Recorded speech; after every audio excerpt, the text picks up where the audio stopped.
In the heart of Mawazi, the once thriving tree of life begins to wither, casting a shadow of despair over the village.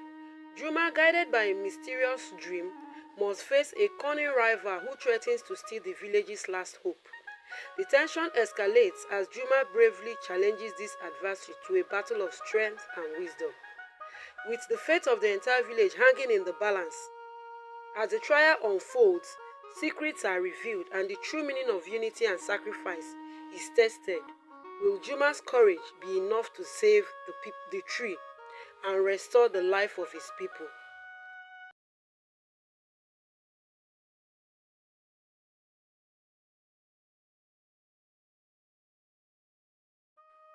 In a faraway land, there was a small village called Mawazi. The people of Mawazi lived simple lives, farming the land and fishing in the nearby river. But the land was dry and the crops often withered under the hot sun. The river was small and sometimes the fish disappeared. The people wished for rain, but it rarely came. One day, a young boy named Juba was playing by the river bank. Juma was a different child. He was different from other children. He was quiet and thoughtful, always listening to the whispers of the wind and the songs of the bird. His mother Zuri often worried about him because he seemed to live in a world of his own. As Juma played, he saw something strange in the water. It was a small glowing seed, shining brightly even under the sun. Juma reached into the water and picked it up. As soon as he held it in his hand, he felt a strange warmth in his hand. That night, Juma dreamt of a large, magnificent tree. Its branches stretched high into the sky, and its leaves were giving, green and full of life. Beneath the tree, the ground was lush and covered in flowers. Rivers flowed from its roots, and the air was cool and fresh. In his dream, the tree spoke to him in a soft, gentle voice. Juma, you have found the seed of the tree of life. The tree said, plant it in the center of Mawazi, and it will bring life to your village. But beware, for the tree is powerful, and there are those who will try to take it for themselves. You must protect it with all your heart.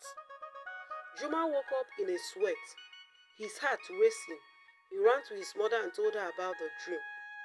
Zuri looked at the glowing seed in Juma's hand and knew that it was something special. She hugged Juma tightly and whispered, we must plant the seed, Juma. It's our only hope. The next day, Juma and Zuri gathered the village together and told them about the dream. The people of Mawazi were amazed and filled with hope. They all agreed to plant the seed in the center of the village. As soon as the seed touched the earth, the ground shook and a small sprout emerged. The villagers watched in awe, and the sprout grew taller and taller until it became a tree.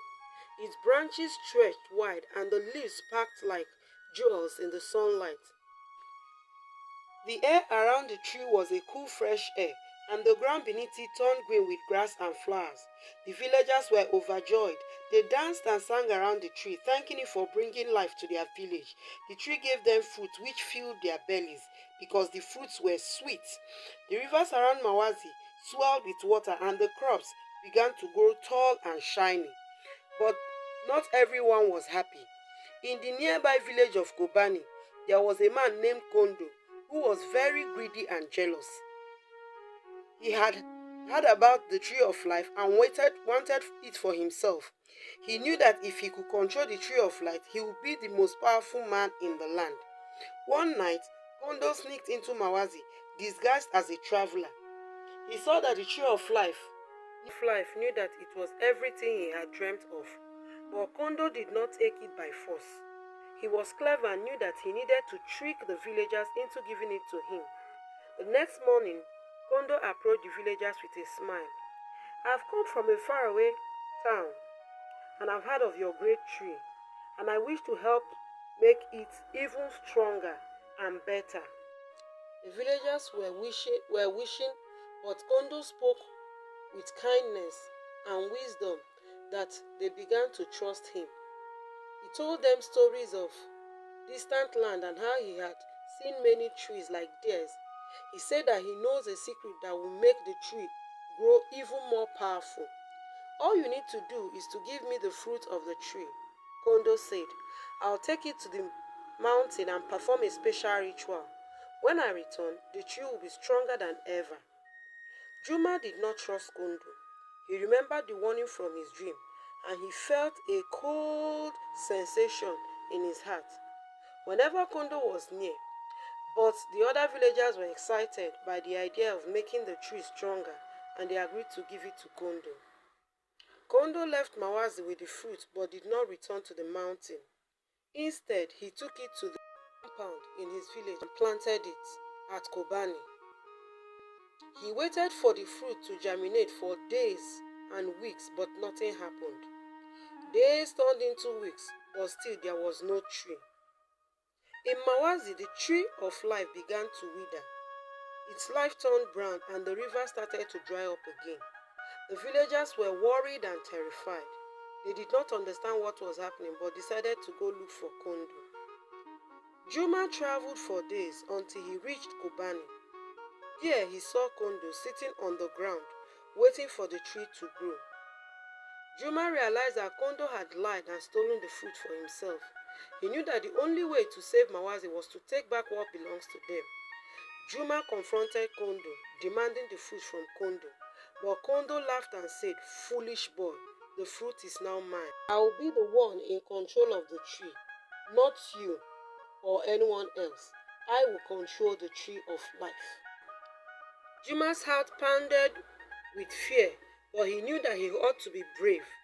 He remembered the warmth he felt when he first held the seed, and he knew that the tree had chosen him for a reason. With all of his courage, Juma challenged Kondo to a test of strength and wits. "If I win," Juma said, "you must give me the fruit and never return to Mawazi." Kondo agreed, confident that he could easily defeat the young boy. But Juma was not only strong, he was also clever.